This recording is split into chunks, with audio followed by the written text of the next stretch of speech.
इकडे आठवले साहेबाला काही मागितलं देऊन टाकलं. या पद्धतीने काम करणारे करणं या उपाधीने मी त्यांना या ठिकाणी मान सन्मानित करते. आणि निधीची कमी तर चाबीच तुमच्या जवळ दिली हो. त्या तिजोरीतून काय काय काढायचं ते काढून घ्या. असं काही सांगण्याची मला या सभेमध्ये गरज नाही आहे किंवा मी बोलू पण नाही. पण जेव्हा विषय निघतो त्यावेळेला सांगा असं वाटतं की मेरी झाशी नाही दूंगी. मंडळी या ठिकाणी एकत्र झाली. आज अजितदादा पवार असतील या ठिकाणी आपल्या या महायुतीमध्ये सहभागी झाले. का अजितदादा आले? कारण प्रधानमंत्री नरेंद्रजी मोदी साहेबांचं काम दादांनी बघितलं आणि या देशाचं राजकारण सुद्धा दादा बघतायत. आता मी असं म्हणेन की या राज्यामधले तीन त्रिमूर्ती जे आहेत, तीन मूर्ती म्हणजे आमचे शिंदे साहेब, त्यांना मी कर्ण म्हणते. कोणी गेला? बच्चू भाऊ गेले. किती कोटी पाहिजे? 100 घेऊन टाकले. इकडे आठवले साहेबाला काही मागितलं देऊन टाकलं. या पद्धतीने काम करणारे करणं या उपाधीने मी त्यांना या ठिकाणी मान सन्मानित करते. असे आमचे शिंदे साहेब या राज्याचे मुख्यमंत्री.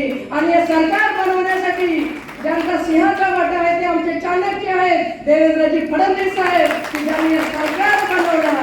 आणि या सरकारमध्ये भक्कमपणाने दादा दबंग आमचे दादा आहेत.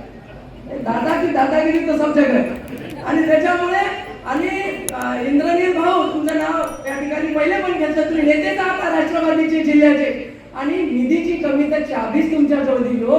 त्या तिजोरीतून काय काय काढायचं ते काढून घ्या.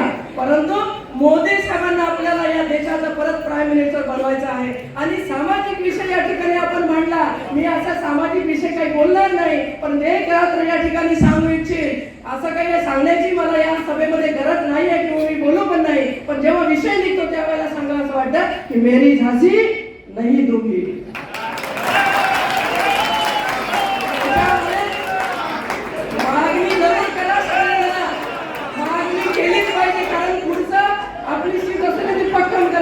भक्कम करायची असते म्हणून मागणी करायची असते. आणि म्हणून मदन भाऊ, मैं आपकी छोटे बहन हूँ और छोटी बहन को कभी भाई ये धागे का रिश्ता जो होता है ना, लोग बोलते हैं ये धागे का रिश्ता मोदी साहब ने निभाया.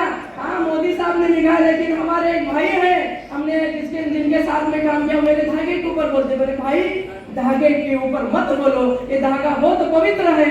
और पवित्र धागे के साथ हमारे मदन भाऊ भी मेरे साथ खड़े. मुझे को कोई शंका नाही, मला काही शंका नाही, माझ्या मनात काही किंतु परंतु नाही. आणि संजय भाऊ, तुम्ही जर लोकसभा घेतली तर विधानसभा तुमची मी घेणार.